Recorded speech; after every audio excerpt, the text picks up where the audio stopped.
Live to London now, and Patrick Henningsen, who's a geopolitical analyst for the current affairs website UK column. Patrick, so nice to have you. So now that Turkish parliament approved cross-border military involvement, how far are we from seeing ground troops going in? I think it's going to be one step at a time in this situation. Obviously, there's a lot of risk involved for both Syria and for Turkey if they want to escalate this conflict. This is a very unfortunate incident, but as I will get into later, there's a reason why it happened. Now, where does Turkey stand legally in being able to send troops abroad in terms of international law? Well, it depends whose international law we're talking about. Certainly the United States, Great Britain, Israel, these sort of countries have never really had to abide by international law. But I guess Turkey and Syria are in the lower tiers below those sort of powerful countries who are above the law. So in terms of the international community, this is a good test for the whole concept of international law.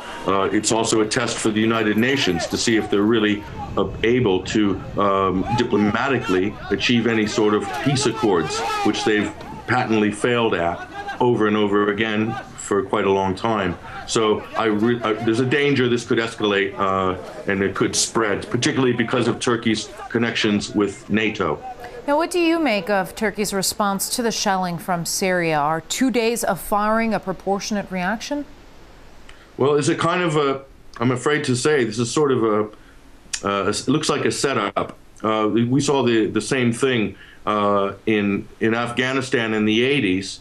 The United States was arming and funding mujahideen who were attacking and baiting the Soviet Union to come over the Afghan border. Eventually, the Soviet Union did occupy a large portion of Afghanistan as a result of that, but that was a guerrilla warfare, a Western-backed affair that was used to draw in the Soviet Union. So in this case, the Free Syrian Army and the US-backed al-Qaeda terrorist groups that are funded by Great Britain and the United States are allowed to have bases now in Turkey. So of course, you have to read between the lines. If Syrian troops are firing across the border, there is definitely a good reason. Syria has no interest in starting a war with Turkey, as any common sense person or commentator would look at it. But in the case of being baited into protecting their own interests, Turkey's providing a safe haven for terrorists, Western-backed terrorists. So this looks like a setup in order to draw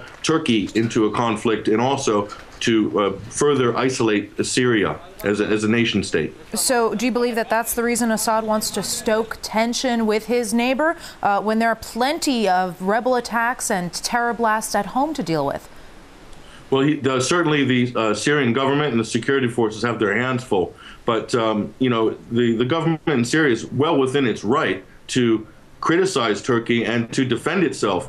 After all, when your neighbor is providing bases for terrorist groups, large groups, and Turkey has been doing this as far back as last year, they've been providing safe haven for terrorists from the Free Syrian Army and al-Qaeda. So in that situation, you have to think any country is within its right to object to that, and it could lead to an altercation.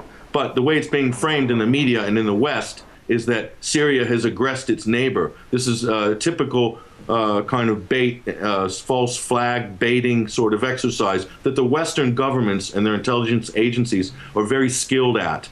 And they're also skilled at spinning that in the media to then further their own agenda. And the agenda in this case is a collapse of the Syrian state and regime change and a few dominoes that are to fall after that happens. All right, geopolitical analyst providing insight, Patrick Henningsen from current affairs website UK column, live from London. Thanks, Karen.